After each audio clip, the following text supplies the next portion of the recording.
Elly. I just heard that Jane Hathaway is sick of bed, and I want to cook her up a nice big pot of chicken broth. Oh, that's not...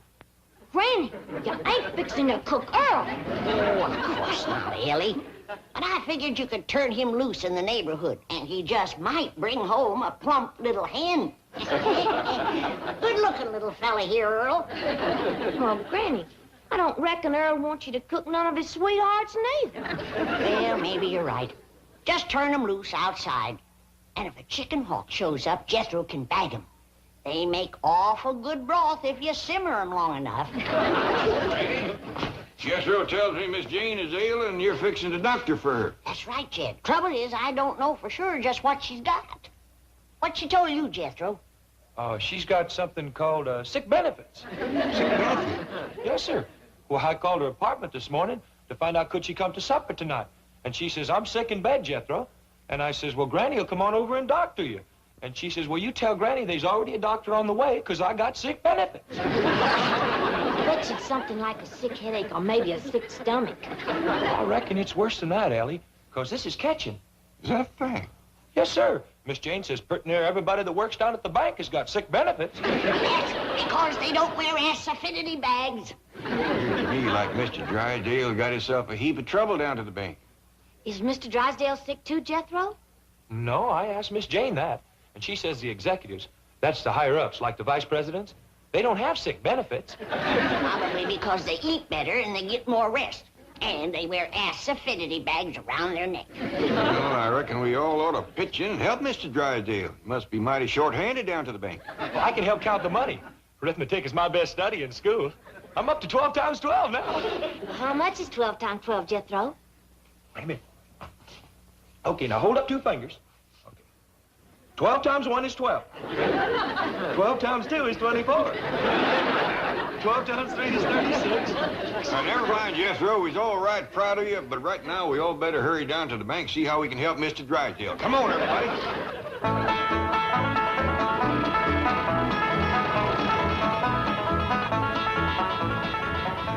I'll go in first, the rest of you wait here.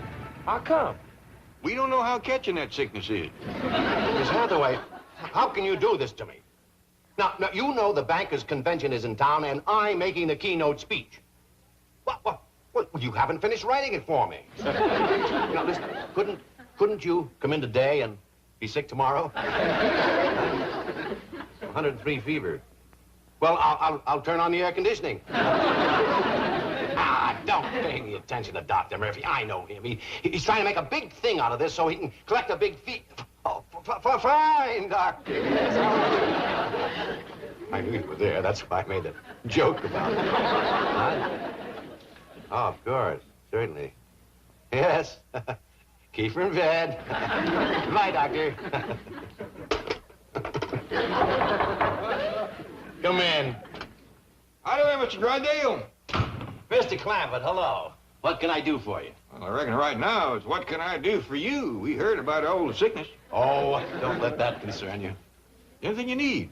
Well, nothing except a secretary, a new doctor, a speechwriter, and someone to take over my work. For a fellow with all them troubles, you sure keeping your spirits up. Well, I try to keep laughing so I won't cry. Oh, will you answer the door?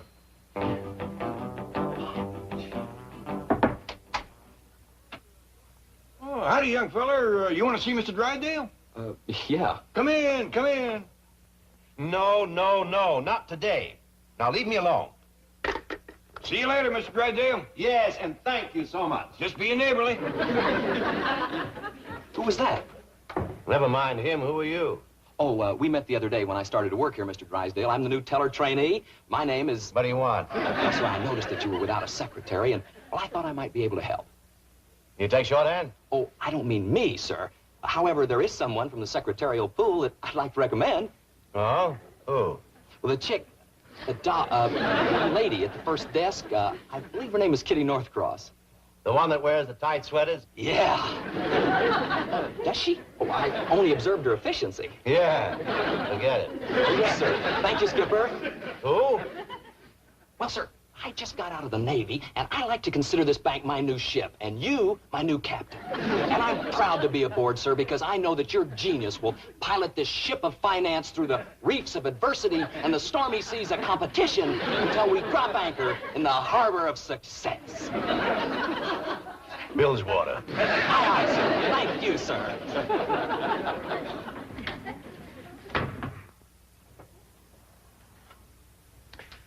And now to continue my speech. Gentlemen, it is my observation that a bank is like a ship. Its president, the captain. It is his responsibility to pilot that ship through the reefs of adversity and the stormy seas of competition until he drops anchor in the harbor of success. At this point, take a sip of water and wait for applause.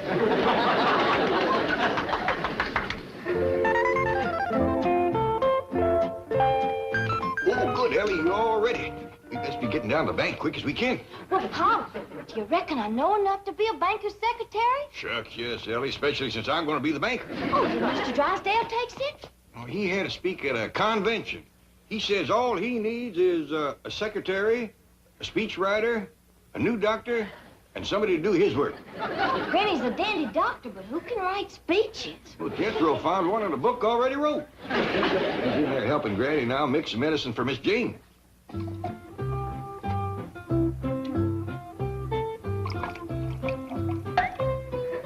Now my secret yarb.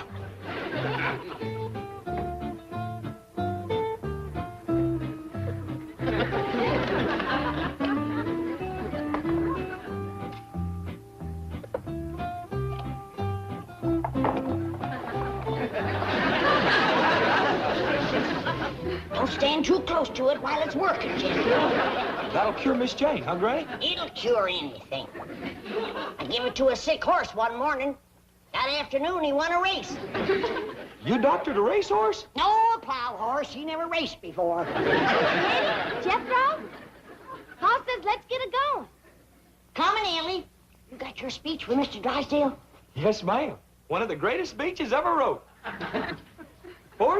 7 years ago, brought forth to this continent a new nation, conceived in liberty and dedicated to the proposition that all men are created equal.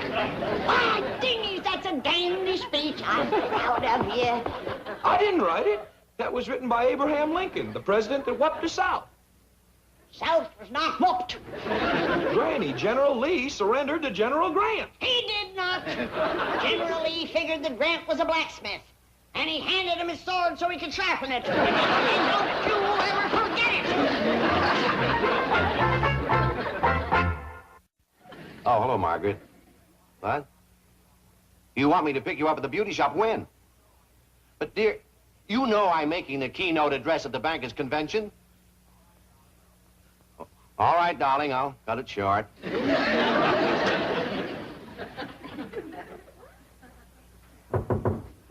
Will you stay out of here, you nut? I'm sorry. I thought it was someone else. I'm terribly upset today. That's why we's all pitching in to help. Elly here is going to take Miss Jane's place while Granny gets her well. No, you don't have to do that. Oh, it's no more than any neighbor'd do. Well, I do appreciate your kindness. I'm running late, so please make yourself comfortable. See you later. Oh, Mr. Drysdale, here's your speech. Oh, I did forget it, didn't I? Thank you, Jethro. Well, you will. Well, goodbye, all, and thanks again. Bye. Bye. He's gone, Pa. Reckon you in charge now. Are you going to take his place, Uncle Jed? Sure gonna try. Well, sit down to your desk and go to banking. I want to see how you do it. Me too.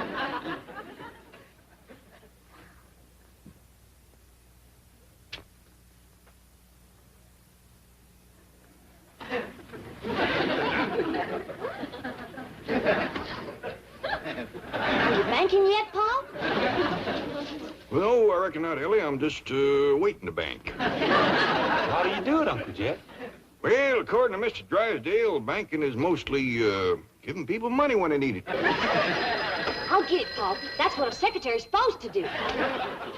Howdy, this here's Mr. Drysdale's office, but Mr. Clampetts in charge now. Yes, sir, you bet you can. Howdy there. You need money? Well, come right on over and get it. Hot diggity, he's banking now, Elly, man.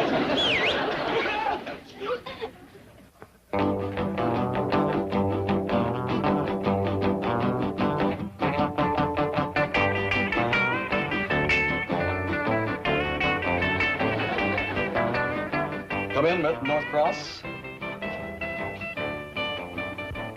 Gee, Mr. Billington. Just call me Bob, doll. Was this going to be my new office?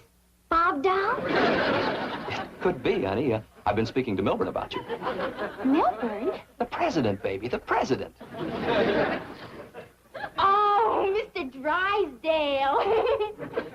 Had a girl, oink. Oink? Just a term of affection, doll. It means I'm a hog about you. Oh, that's cute. I think. Swell. Now, listen, about tonight, this apartment where you live, can you cook there? Well, I don't know. I've never tried. You got a stove? I think so. Well, how about a can opener?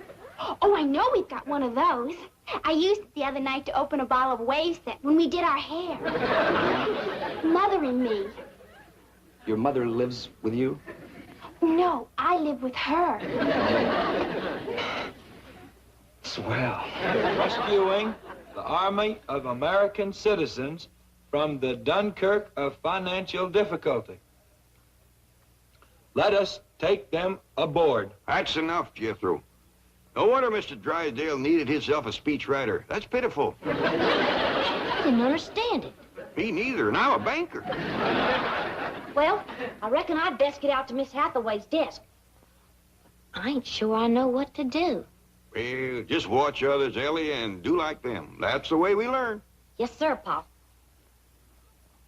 Now, listen, honey, is your mother going to be home tonight? We're going to set our hair again.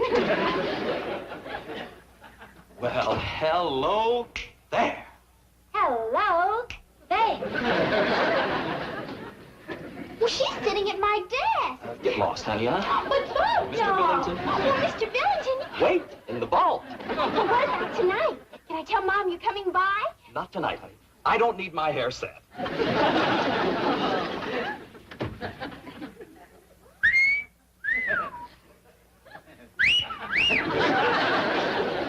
Hey. Hey. It's gonna be wild. Tell me something. You don't live with your mother, do you? No, sir, do you? No, sir. What's your name? Elly May Clampett. Well, there it is, Elly, and you may clamp it. You don't by any chance wrestle at night, do you? Oh, I like to wrestle anytime. Scooby-Doo. Well, Scooby-Doo, you want to wrestle now? Later, baby, later. Listen, suppose I drop over to your place tonight. Well, fine. You haven't got a roommate, have you? No, sir, I got a room all to myself.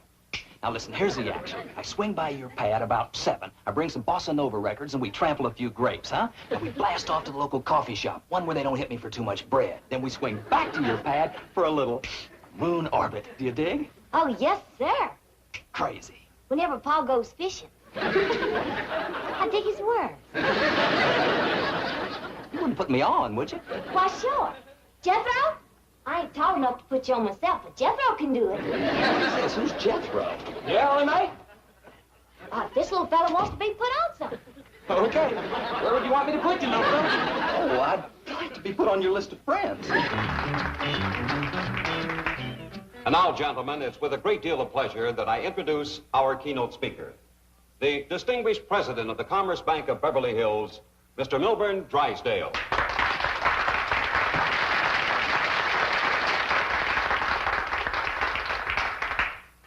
Fellow bankers, 407 years ago, our fathers brought forth upon this continent a new nation.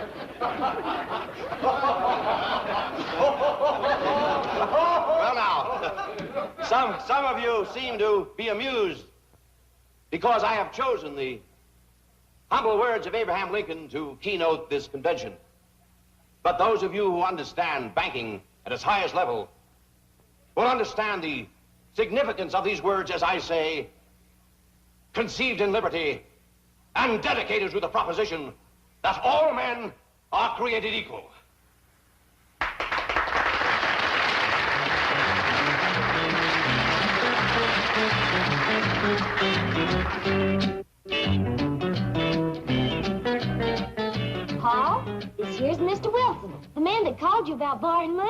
Well, howdy there, Mr. Wilson. I'm pleased to meet you. Sit down a spell. Well, thank you, sir. Hey, have a smoke? Yes, thank And maybe Mr. Wilson like a nice cold pitcher of spring water or some coffee or tea or something. Would you, Mr. Wilson? No, thanks, young lady. You look all tuckered out. Yes, I am. I've been going from bank to bank trying to borrow some money. Didn't they have none? Well, none that they wanted to loan me. You see, Mr. Clampett, my chicken ranch is mortgaged to the hilt. I've no credit, no collateral. I need money to buy feed. Well, we got a vault full of it. How much money you need? See, if I just had enough... Are you kidding me? Elly May, take him out the vault and show him the money. No. Would you really lend me the money? Well, that's what banks is for, ain't it? Well, yes, but I'm poor. I have no security. Ain't no shame being poor as long as you're honest. How do you know I'm honest? Well, if you wasn't, you'd be telling me about how much you got instead of how much you ain't got. Mr. Clampett, I've never met a banker like you before. Oh, shucks, Mr. Drysdale can outbank me any day in the week. You must be a wonderful man. You bet he is the best banker around here. Now, how much money would you like to have? Well, sir, I really need $5,000, but I can squeeze by on 3 or 4. Elly May, go fetch this man $5,000. Yes, sir, Pa. Bring him a cup of that cider that Granny sent down to ward off sick benefits. Doggone if he don't look like he's coming down with it. Okay, Pa. Hey, Doc. I hear some square put the bite on your old man for a gang of bread. What? But he laid $5,000 on him. Oh, you mean Mr. Wilson? That's a cat. How'd he get it? Well, he told Pa he needed it for his chickens. You're kidding. What would chickens do with all that money? It was for Mr. Wilson to buy feed. He's got a chicken ranch. And your dad gave him $5,000 for chicken feed? Why, sure, Paul's got $35 million. 35 million? And he likes folks that raises critters. Do you think he's got time to see a young critter raiser? Well, sure, go on in. I'll dig you later, Chuck. Mr. Clampett, sir, my name's Bob Billington, and your lovely daughter told me that you could spare me a few moments of your valuable time. You bet I will, young fella. What's on your mind? Well, sir, I work here at the bank, but my heart's back on the ranch. The chicken ranch, that is. Or was, until I lost all of my chickens. Sweet little critters. How'd you lose them? Well, sir, I'm not sure. I just woke up one morning and they were gone. I guess one of them left the gate open. What kind of chickens were they? Just regular kind, you know, with the wings and the feathers and those crazy-looking feet. Mr. Clampett, if I could just borrow $10,000, then I could get back into the business that I love, raising chickens. I see. How many chickens you want to start with? Oh, about $10,000 worth. How many roosters? Oh, no roosters, just chickens. These days, you gotta specialize. Elly May? Oh, howdy, Mr. Drysdale. How was your speech? Sensational. The high point of the convention. Listen, did a man named Wilson come in here to borrow some money? Yes, sir, and Paul gave him $5,000. Oh, bless him. That's what did it. Did what? Got me named Banker of the Year. They're putting a plaque in the lobby calling this the Bank with a Heart. How come? Well, 6 banks were secretly nominated for the honor. Wilson went to each bank, and this is the only one that gave him money. Well, that poor man needed it. Wilson? He's the biggest poultry rancher in the world, and a stockholder in all 6 banks. Oh, is your wonderful father still in there? Yes, sir. How about it, Mr. Clampett? I'm going to give you just what you need. Great, lay it on me. A little advice. Get back to your job and forget about chickens. You were born to command, sir. The voice of authority, the greatest I've ever heard. What about me? You are the only one who cuts him, Skipper. What a privilege it is for a young fella like me to see 2 great leaders together. It's a summit meeting, recreated. Out of my office, out of my bank. You're fired. You're an irresponsible loafer. May I give you as a reference, sir? Pleasure having served under your command, sir. Granny, this here's Mr. Billington, and he wants to court me. Is that true, young fella? It ever love it is, Granny. And you got sick benefits? Loaded with them. Open your mouth and close your eyes, and Granny will give you a little surprise. Swallow this. Hey, you know something? When I was in the Navy, I tasted some jungle juice on Okinawa. good-looking young fellow. Good dancer, too. I reckon that's a new dance he's been wanting to teach me. It's called the Bossy Nova.